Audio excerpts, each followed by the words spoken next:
What is at stake is more than one small country. It is a big idea, a new world order. 11th century Europe was ruled by the Church, which held a firm grip on the hearts and minds of the people. This power enabled Pope Urban II to wage war on the Muslim Caliphate and crusade in what he called a War of the Cross, to recapture the land of Jerusalem. It had been under Muslim rule since the year 637, but in 1099 this rule was brought to a bloody and sudden end. In the name of the cross, women were raped and murdered. Children were put to the sword, and it is said that blood ran in the streets knee-high to the horses. Out of this land of bloodshed and terror, a group of men arose. Men that would stop at nothing to get what they wanted, no matter what the cost. 20 years after Jerusalem was taken, the Dome of the Rock was seized by a group of warrior monks calling themselves the Knights of the Temple of Solomon, or more simply, the Knights Templars. In Jerusalem, the Templars began to deviate further and further away from the practices of Christianity. They learnt the secret arts of the Kabbalah, an ancient form of Jewish magic, along with its dark rites and rituals. The Jews had learnt the arts from the pagans of ancient Egypt during the times of enslavement to the Pharaoh, and developed them into Babylon at the time of Nebuchadnezzar. In 1307, King Philippe of France arrested them for charges of denial of Christ, homosexuality, and idol worship, as well as magic. In 1314, Pope Clement V declared all Templars as heretics to Christianity, ordering all their properties to be seized. Their leader, Jacques de Molay, was captured and burnt to the stake. The Templars were cornered, and just when it seemed they were finished forever, a glimmer of hope arose from a seemingly certain end. They were to find a safe haven as well as an ally. But not in France. In fact, in a country in a desperate struggle for independence against the English. The country of Scotland.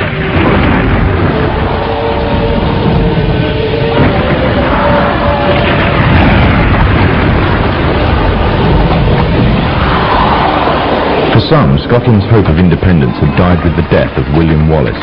However, to the King of Scotland, Robert the Bruce, the arrival of the Templars gave him a new secret weapon. Their experience, gained over 200 years of fighting the mighty armies of Islam, had made them expert in combat and warfare, and more than a match for any army brought before them. In 1314, the Templars, allied with Robert the Bruce and his army, took to the fields of Bannockburn in the long-awaited showdown with the English. Robert the Bruce's foresight paid off. The 25,000-strong English army suffered a humiliating defeat at the hands of only 6,500 men. The dream of an independent Scotland had finally been achieved. The Templars had brought themselves back from the brink of destruction, and never again would they allow themselves to be destroyed. This time they would control the country by controlling its kings, and in order to preserve their secret order, the Templars would have to die, or more precisely, the name would have to die. The Templars, who had escaped Europe, were finally laid to rest in Rosslyn Chapel, Scotland, which stands to this day as sign of their presence in Britain.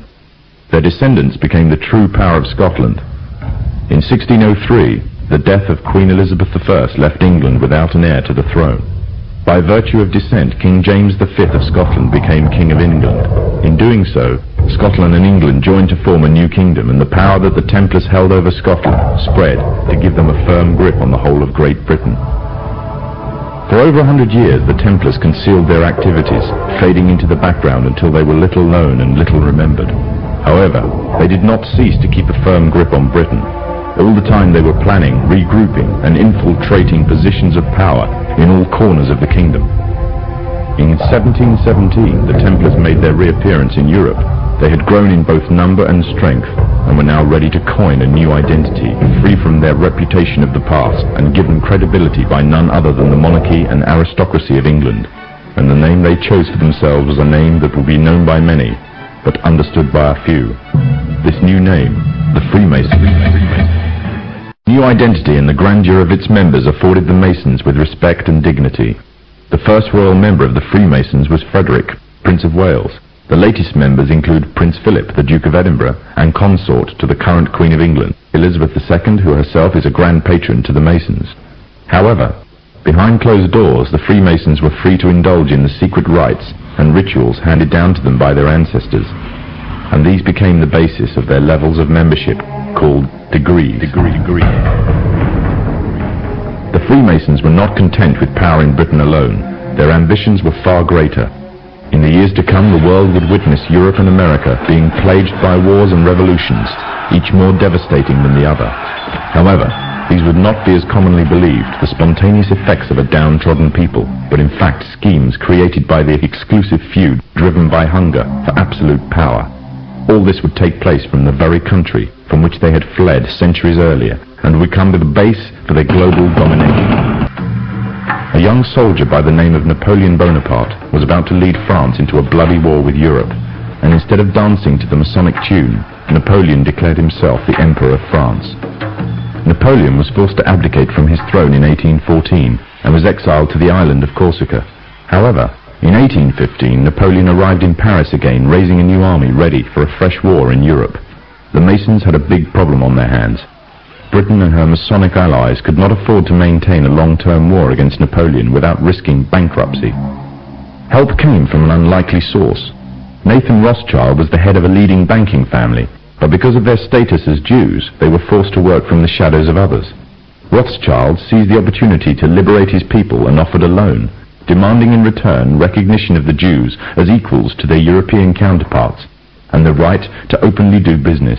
If the Masons refused, the money could always go to Napoleon. The Masons had no choice but to accept. In 1815, British, Dutch and Prussian soldiers landed in Waterloo, Belgium, where they met Napoleon's forces and defeated them. Napoleon was captured this time, never to return. France was finally under Masonic control. Although historians make little mention of the Masonic involvement in the Revolution, the Masons themselves have to reveal their shadowy movements during this important period in history. In 1904, Marquis de Rochambeau, a Freemason, said before a packed audience, "Freemasonry has worked in a hidden but constant manner to prepare the revolution. We are then in complete agreement that Freemasonry was the only author of the revolution, and the applause which I receive from the left, and to which I am little accustomed, proves, gentlemen, that you acknowledge with me that it was Masonry which made the French Revolution."